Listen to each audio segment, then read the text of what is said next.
Welcome back everyone. Welcome to civil services study. Practice set number 481 पर आ जाइए UP PCS के लिए।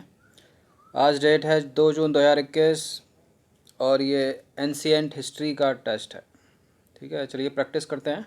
Playlist बना रखी है, डिस्क्रिप्शन बॉक्स में लिंक है, वहाँ पर आप टेस्ट नंबर 1 से लेकर 481 तक पहुँच सकते हो। तो क्वेश्चन नंबर 1 है, कोपेनहेगन संग्रहालय की सामग्री से पाषाण, कांस्य और लौह युग का त्रियुगीय विभाजन किया था किसने?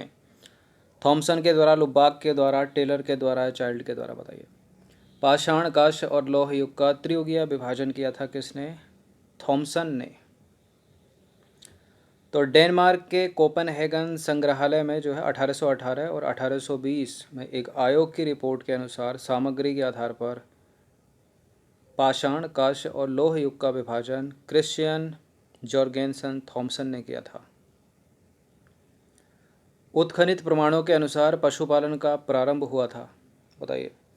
मध्य पाषाण काल में, ऊपरी एवं पाषाण काल में, मध्य पूर्व पाषाण काल में या निचले पूर्व पाषाण काल में? बताइए। पशुपालन का प्रारंभ हुआ था किसमें? मध्य पाषाण काल में। तो मध्य पाषाण काल के अंतिम चरण में जो है पशुपालन के साक्ष्य प्राप्त होने लगते हैं और ऐसे पशुपालन के साक्ष्य भारत में जो है आदमगढ़, कहाँ पर है ये? मध्य प्रदेश के होशंगाबाद डिस्ट्रिक्ट में। ठीक है, तथा बागोर, भीलवाड़ा, राजस्थान से मिले हैं। ये पूछ ले जाते हैं इस तरह के प्रश्न। क्वेश्चन नंबर 6 पर आ जाइए। एक ही कब्र से 3 मानव कंकाल निकले हैं, कहाँ से? कालीबंगा से, महदहा से, दमदमा से या सराय नाहर राय से? एक ही कब्र से 3 मानव कंकाल की प्राप्ति हुई है दमदमा से। तो देखिए, मध्य गंगा घाटी के प्रतापगढ़ जिले में स्थित सराय नाहर और महदहा तथा दमदमा का उत्खनन हुआ। दमदमा में लगातार 5 वर्षों तक किए गए उत्खनन के फलस्वरूप पश्चिमी तथा मध्यवर्ती क्षेत्र से कुल मिलाकर 41 मानव शवाधान ज्ञात हुए। इन शवाधानों में 5 शवाधान युग्म में, ठीक है, और एक शवाधान में 3 मानव कंकाल के साथ, ठीक है, दफनाए हुए मिले। 3 मानव कंकाल एक साथ दफनाए हुए मिले। ठीक है, युग्म में 5, तो युग्म में 2-2 और एक में जो है 3 मिले हैं दमदमा में। क्वेश्चन नंबर 4 पर आ जाइए। खाद्यान्नों की कृषि सबसे पहले प्रारंभ हुई थी नवपाषाण काल, मध्य पाषाण काल, पुरा पाषाण काल या फिर प्रोटो ऐतिहासिक काल? बताइए। यानी कृषि कह रहा है तो कृषि तो नवपाषाण काल में, ठीक है, पशुपालन हो गया था मध्य पाषाण काल में।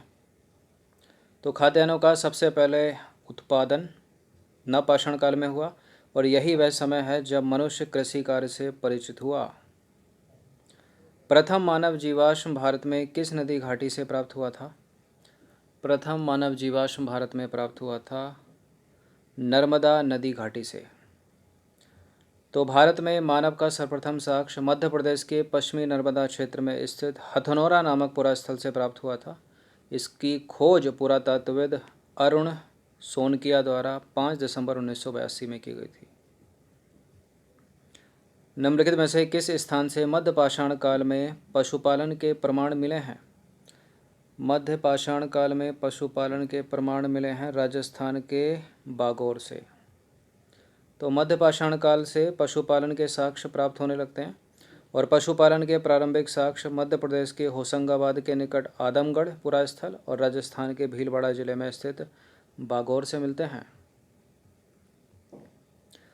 क्वेश्चन नंबर 7 पर आ जाइए। नबदा टोली का उत्खनन निम्नलिखित में से किसने किया था? नबदा टोली का उत्खनन किया था किसने? के.डी. वाजपेयी ने नहीं किया था, वी.एस.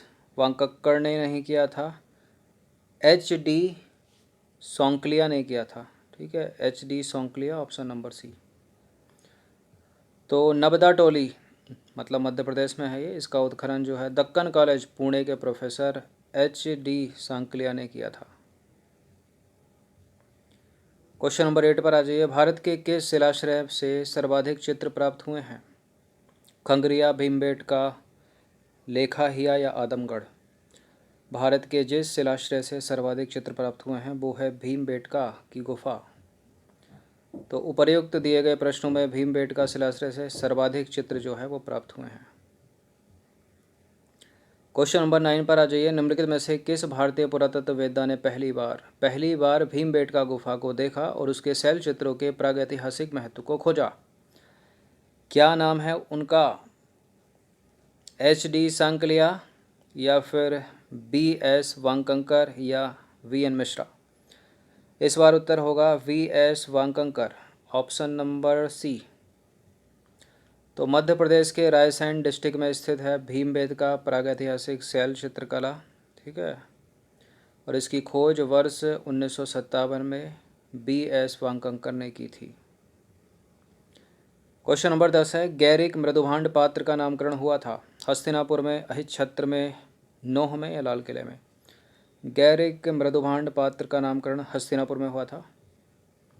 तो गंगा यमुना दोआब की सांस्कृतिक परंपरा संभवतः उस संस्कृति के साथ शुरू हुई जिसे अपने अत्यंत विशिष्ट मृदुभांड होते हैं मिट्टी के बनाए गए पात्र के नमूने के कारण गेरुवर्णी गैरिक मृदुभांड संस्कृति कहा गया, ठीक है। BS लाल ने वर्ष 1951 में हस्तिनापुर में सबसे पहले गैरिक मृदुभांड प्राप्त किया था और वहीं इसका नामकरण हुआ था।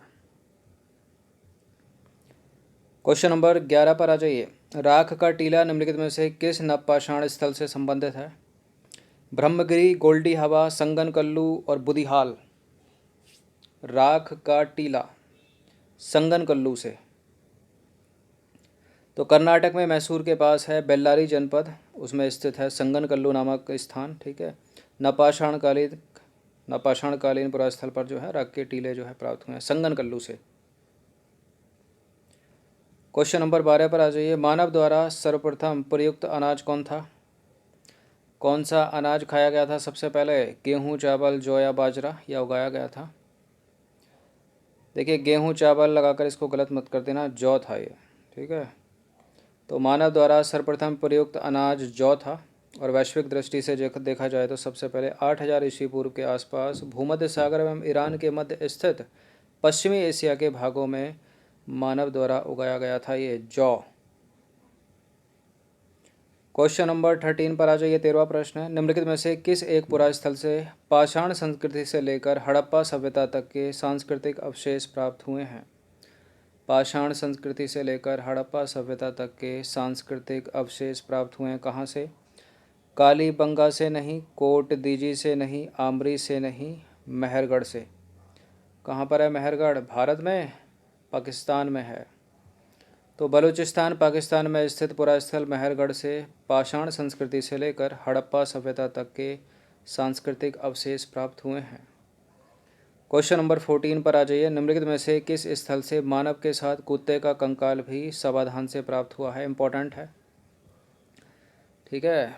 खोज में निकला मानव के कंकाल के साथ कुत्ते का कंकाल, ठीक है, दोनों को एक साथ दफनाया गया और ये मिला है बुर्ज होम से, option number B.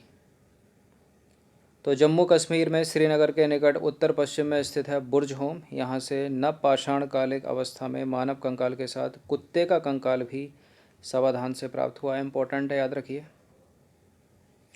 Question number 15 पर आज अंतिम प्रश्न है। निम्नलिखित में से किसको चालकोलिथिक युग भी कहा जाता है?